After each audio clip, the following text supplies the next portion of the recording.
Shri Sanjay Rathod, Shri Uday Samant.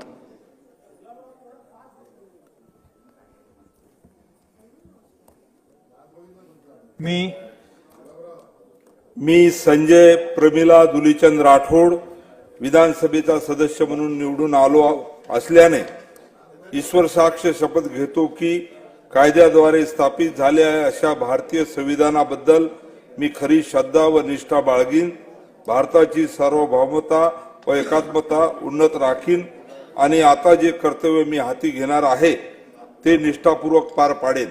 Jai Hind, Jai Maharashtra.